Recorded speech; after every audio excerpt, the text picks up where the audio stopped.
Bienvenidos a un nuevo vídeo, pero sobre todo bienvenidos a la renta. En el vídeo de hoy vamos a ver lo que es el liberalismo, bien explicado, ya que existe mucho bulo y mucha mentira, sobre todo en los medios de comunicación y en el mundo de la política. Y es que a pesar de ser una ideología muy difundida y muy hablada, se cuentan muchas mentiras sobre ella.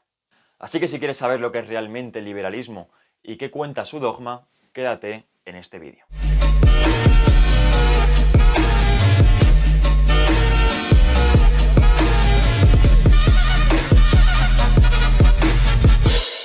Empecemos por lo más básico, y es que el liberalismo se sostiene en tres pilares fundamentales: propiedad privada, libertad individual y libre mercado.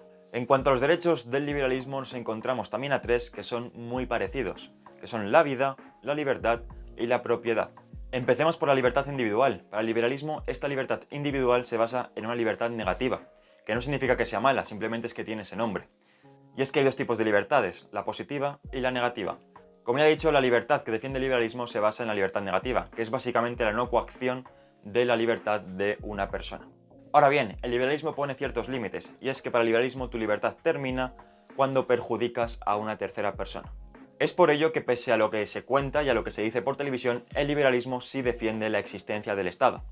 Para el liberalismo, el Estado tiene que existir para cumplir ciertas funciones, que estas funciones son las siguientes: la defensa de la libertad individual, la defensa de la propiedad privada, la creación de ciertas infraestructuras públicas o servicios públicos y la toma de ciertas medidas o cierto intervencionismo social cuando existe algún acontecimiento catastrófico.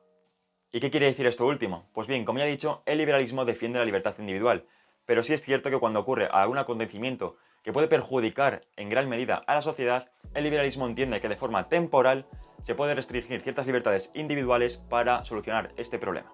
Y con esto que acabo de decir, a todos os habrá venido a la cabeza el coronavirus. Y sí, esto lo podemos entender como un caso de catástrofe en la que se pueden limitar de forma temporal la libertad individual por el bien de la sociedad.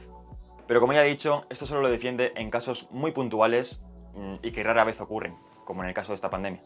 Como acabo de decir, entonces el liberalismo sí defiende la existencia del Estado, pero lo matiza. Solamente lo defiende para que cumpla estos cuatro requisitos que he mencionado anteriormente, y el liberalismo deja muy claro que tiene que existir separación de poderes. Para el liberalismo, entre menos se concentre el poder, mejor. Por lo tanto, el liberalismo te defiende que exista un poder judicial, un poder legislativo y un poder ejecutivo, y que estos poderes se encuentren separados. Ahora bien, la última función que me queda por explicar del Estado es la de crear ciertas infraestructuras públicas o servicios públicos. Y es que esto nos lleva a la siguiente idea. Si el liberalismo cede la función de creación de infraestructuras públicas o de ciertos servicios públicos al Estado, significa que el Estado necesita ciertos ingresos o cierto dinero para crear estas infraestructuras públicas. Pero se supone que el liberalismo está en contra de que existan impuestos, ¿verdad? Pues no, esto es otra mentira que se cuenta. Es cierto que existe una ideología capitalista que se llama anarcocapitalismo o anarcoliberalismo, que está en contra del Estado y está en contra de que exista ningún tipo de impuesto. Pero el liberalismo no está en contra de la existencia de impuestos. Aunque esto último hay que matizarlo. Y es que el liberalismo no está en contra de los impuestos que afectan a los ciudadanos, pero sí está en contra de los impuestos que afectan al mercado. Es decir, si llevamos el liberalismo clásico a la actualidad, podríamos decir lo siguiente, y es que el liberalismo estaría a favor de impuestos como son el impuesto sobre la renta, impuestos sobre ciertos servicios públicos, como puede ser el impuesto de basuras, o ciertas tasas o pagos sobre ciertas infraestructuras públicas, como puede ser un peaje. Pero el liberalismo se mostraría en contra de los impuestos que afectan al mercado, como pueden ser los aranceles, como pueden ser el impuesto de sociedades o como puede ser la cuota de autónomos. Y el liberalismo también se encontraría en contra de los impuestos que afectan a los bienes, como puede ser el impuesto sobre el patrimonio. Obviamente hay muchos impuestos, no puedo nombrarlos todos y decir cuál sí y cuál no, pero para que os hagáis una idea general, con estas tres cosas que os he dicho, yo creo que es suficiente. Es decir, impuestos sobre los ciudadanos, algunos sí, impuestos sobre el mercado, no, e impuestos sobre los bienes, por lo general, no. Entonces el liberalismo entiende que el sector privado no puede cubrir ciertas infraestructuras y por lo tanto estas infraestructuras deben ser dadas por el Estado y deben ser cubiertas por el Estado. De hecho, el propio Adam Smith, uno de los padres del liberalismo económico, dice que ciertas infraestructuras públicas deberían ser pagadas por esas personas que las consumen en mayor medida.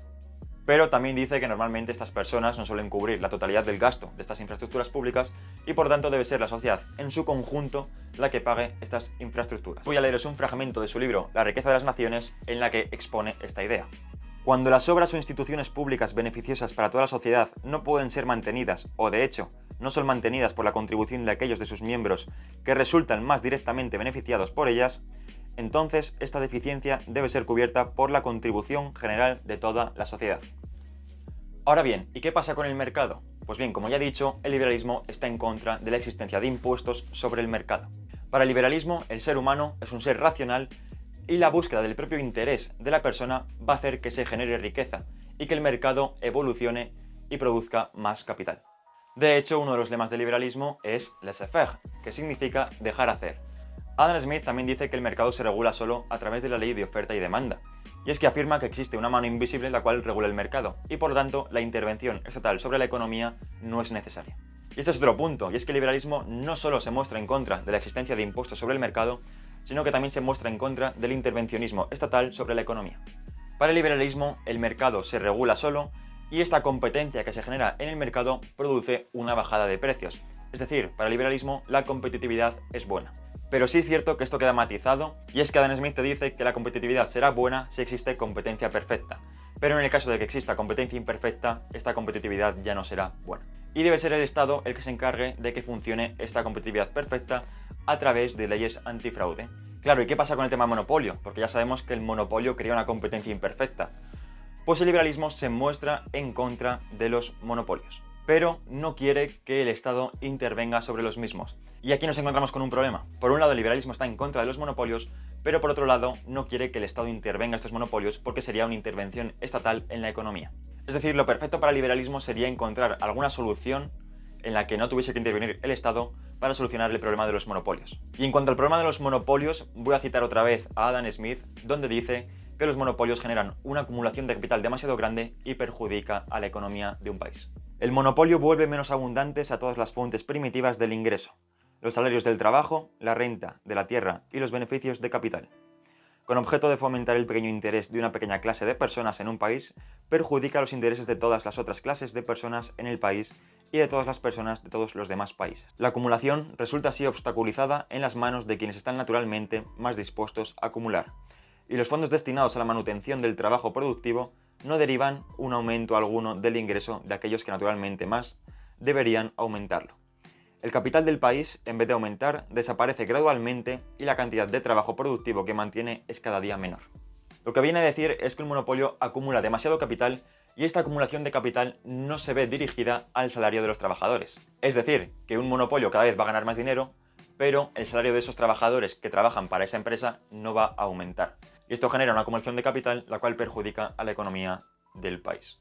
Y ahora bien, por último, y es que hay un impuesto que afecta a los ciudadanos en el que el liberalismo se muestra también en contra. Y este es el impuesto de sucesiones. Te dice que el impuesto de sucesiones debería tributar sobre los objetos perecederos, es decir, sobre esos objetos que si no se consumen en un tiempo se echan a perder.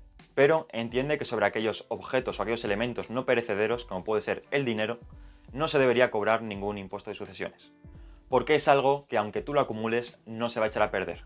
Por cierto, abajo en la descripción os dejo algunos libros sobre liberalismo, sobre todo de los padres del liberalismo, como son Adam Smith, como son John Locke, como son David Ricardo, como es Montesquieu. Así que echad un vistazo en la descripción, mirad los libros que os dejo y leeros algunos si realmente os interesa aprender más sobre esta ideología. Y hasta aquí este vídeo. Espero que hayáis aprendido realmente lo que es el liberalismo, lo que defiende este dogma, aunque dejamos claro que lo que he explicado es el liberalismo clásico. Suscríbete si todavía no lo has hecho y comparte este vídeo con aquellas personas conocidas que creas que les puede interesar. Recuerda que abajo tienes mis redes sociales, tanto Instagram, Twitter como Facebook, donde subo noticias de economía diariamente. Y nos vemos en el próximo vídeo.